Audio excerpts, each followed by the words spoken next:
In today's video, I'm going to teach you how to access Claude Sonnet and artifacts for free.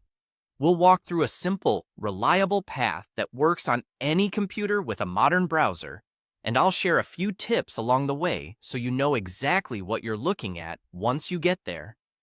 Start by opening your web browser and heading to Google. In the search bar, type Claude AI.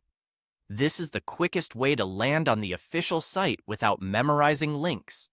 In the results, look for the official domain that ends with claude.ai. Click that result to go straight to Claude's homepage or the new chat screen.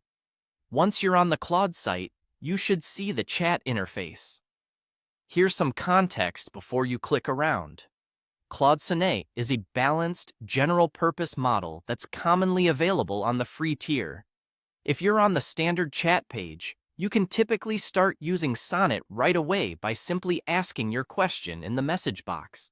If you see a model name near the top of the chat, that's where you can confirm you're on Sonnet. Otherwise, don't worry. On many free accounts, Sonnet is the default. Availability can vary by region and time, but the process is the same. Next, let's open Artifacts. Look to the left edge of the screen for the sidebar. On a desktop, it usually appears as a panel. On smaller screens, it may be tucked behind a menu icon. Click to open the sidebar.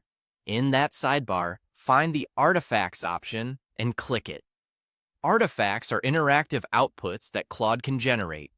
Think code snippets, formatted documents, diagrams, and other rich previews that live alongside your chats. They're great for learning by example, seeing structure, and reusing patterns. Take a moment to scan the artifacts you see.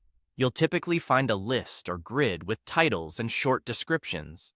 This is where you can spot items that match your interests, such as a quick script, a structured outline, or a visual mockup. Scanning first helps you narrow down what's most useful before you open anything. When something catches your eye, click it to open the full artifact. Inside, you can read the content in a larger view and study how it's organized. If it's code, look at the file structure and comments. If it's a document or diagram, notice the formatting and layout choices. Use this as inspiration for your own prompts and projects. If the page doesn't load correctly, a quick refresh usually fixes it. And if Artifacts isn't visible for you yet, it may still be rolling out. Check back later. That's it. Easy, fast, and free. Enjoy exploring Claude Sonnet and the Artifacts gallery, and use what you discover to supercharge your own workflows.